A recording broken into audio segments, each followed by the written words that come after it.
Every tear you ever cried was simply washing away the stains accumulated from life. And every tear you ever cried has just been watering your own garden. There comes a moment when you realize you've walked through the fire and your feet remember how to feel the earth again. You remember, here I am. You remember how beautiful and supported you have always been.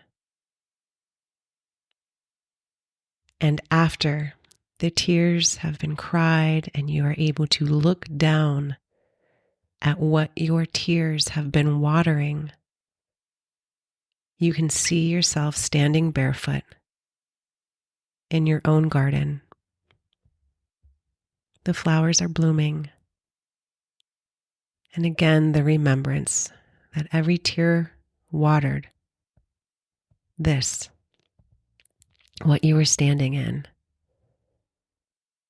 Beauty into being. And almost like the first time, you know the flowers were always yours. This is what it feels like to finally be free in my own life, to be me. I'm writing this, well, I wrote it this morning, and now I'm sharing it because for years I have been cleaning out the mansion of my inner world, opening old boxes, sitting with the ghosts of the past, the pains, the traumas, the stories, the heartache, the disconnection that I've always felt in life, the pain that came with being in the family, losing mom, losing dad, being estranged from certain siblings, and learning how to hold myself with compassion, learning how to see myself, the truth of who I am. As a little girl, I watched my mother fall down the steps one morning. We were in the car, her Caprice Classic, and it was a cold autumn day. And the car was parked in the driveway of my friend. And it was my mom's day to drive us to preschool. And as she was waiting for my friend to get his coat on, I watched her fall back. There was stone cobble steps and she landed in the grass. And then I remember seeing the shock of the mom as she moved her son away from the sight that she was seeing and then vanished from the door, which I'm assuming to go in and call the ambulance. And then I remember her running out with a blanket because it was cold and placing a blanket on my mom. And then I vaguely remember screaming and crying and then watching an ambulance come up and then watching them take her away. And then the next thing I remember is being inside with my friend's older brother, and he was teaching me how to write the number 8. But he did it as a snowman. That's how I learned how to write the number 8 as a snowman. And my brother was really young at the time as well, like a baby. And then the next memory that I have is what now I know is my mom's funeral, but I remember being a little girl in the front row at the church and just seeing the church packed. And I didn't want to sit in the chair. We had little kneelers. And I just wanted to sit on the kneeler. And I remember looking up and at my grandpa and seeing my grandpa, and he was so strong and sturdy and stoic. And that's all I remember. But I do know that that experience is something that has been so powerfully woven into my story and has been like this catalyst for deeper spiritual investigation.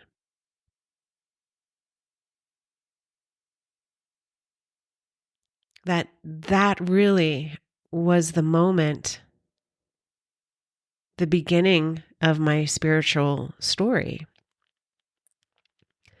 And as much as from there on out, it just felt like fragmented parts of experiences. And at a very young age, I learned how to dissociate very quickly. There was turbulence in the house always. It just was layers and layers of dysfunction. And no one in the family was taken care of. As you know, my siblings, we were dirty, very dirty. It was just a thing. It was wild. And then when my dad remarried, another chapter unfolded, and that one left an imprint in my energetic blueprint I may never really need to unbox or understand, the dynamic between my dad and his new wife, which then was my stepmom, which I still don't really want to say that at all. She was the stepmom. And realizing that some stories can just stay in their boxes, not as wounds, but just, another part of the story that I'm sure makes sense somewhere along the line. And I don't want to unpack that. And they say that the first 7 years of life shapes the lens through which we see the world. And in my own healing journey, my adult journey has been about holding, caring for, loving, nourishing little Julie, this little part of me who lost her mom and thought she lost herself too in that. In my memory of that day of watching my mom collapse on the steps, in my memory, I like to hold the vision of being able to watch my mom in such adoration and love. So as she was waiting at the door, I think I remember, because memories are tricky like that, just seeing her, my mom, and having so much adoration for her.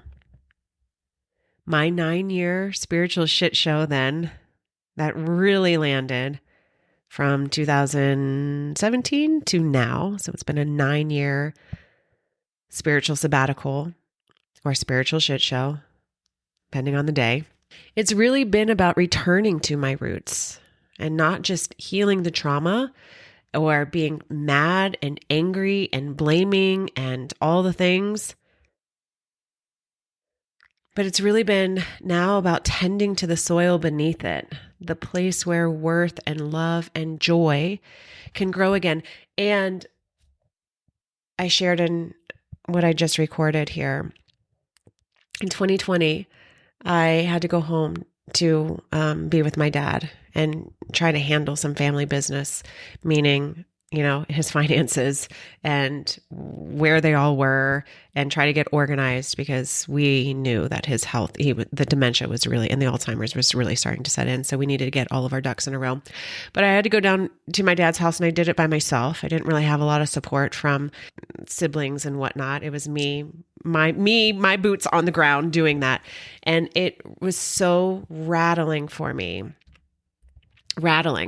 And so when I came back from this trip, I was like, I cannot do that again. Like, I cannot put myself and my physical body through that again.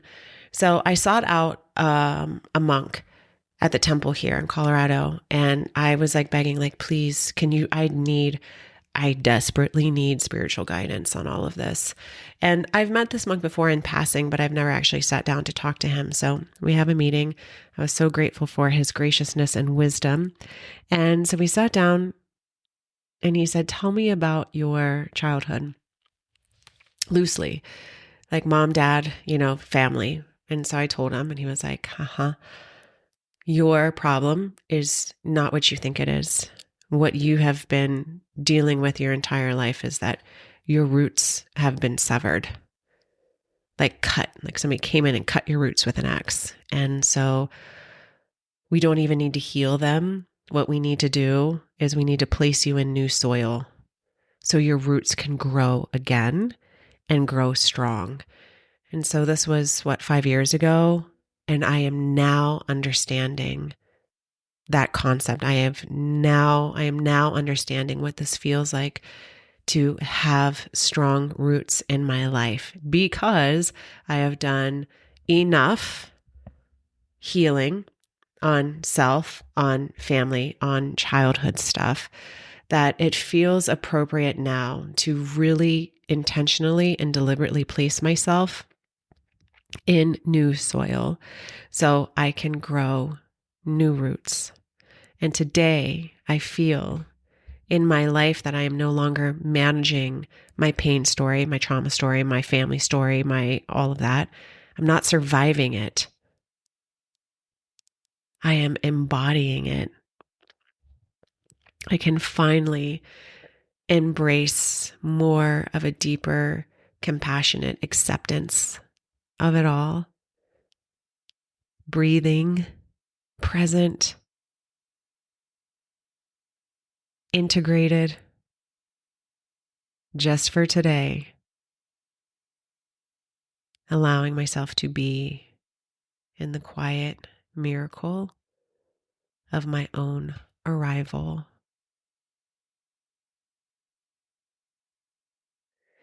And maybe this is what life, the soul's experience, is really about. The art of remembering who you are. The allowance of the good to be present in you. The opportunity to look down at your bare feet on the earth and to witness every flower that has been watered by every tear you have ever cried, and seeing that all of it has been building your heaven on earth. And just for today, I'm going to embrace love. Just for today, I'm going to allow myself to have a deeper exhale. Just for today, I'm going to anchor in to all that is being held for me, allowing more and more truths, golden nuggets of light of who I am, what I'm here to experience, to be felt, seen, and witnessed. And maybe you today, just for today. A deep inhale,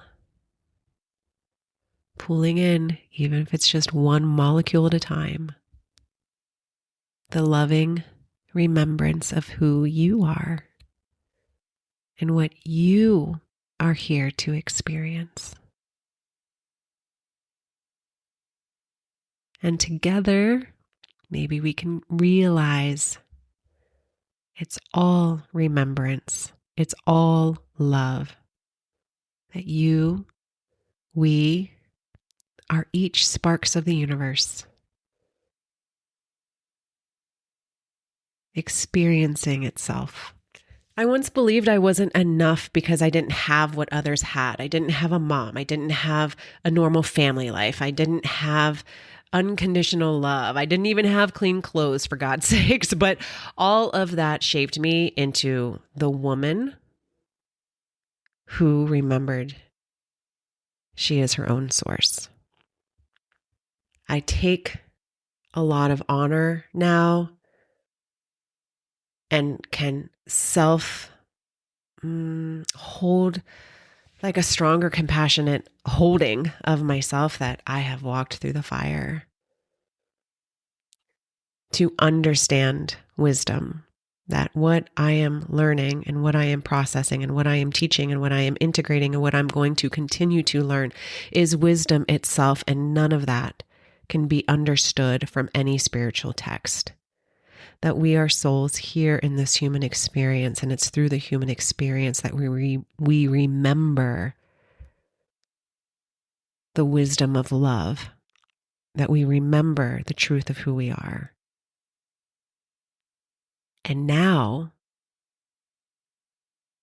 I am learning to embrace the story of me, to love every version, the lost one, the child, the warrior, the guide, to feel the sweetness of myself returning, the remembrance of me.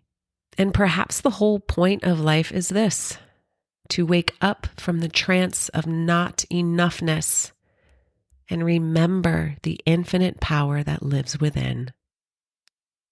To love yourself so deeply that your very existence becomes the medicine. And from that love, you naturally awaken the light in others. When you live in truth, you shine in a way that whispers, "It's safe to be you too. I see you.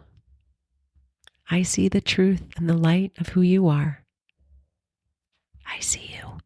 And this is the art of becoming, the sacred act of coming home to yourself again and again and again, until love is all that's left. You are the fire and the flower, the ashes and the bloom, every loss carved space for light to enter, every heartbreak opened a petal of your becoming. You came not to perfect yourself, but to remember yourself. And as you do, your remembrance becomes a torch in the dark, guiding others home to their own light. Thank you for being here. Love.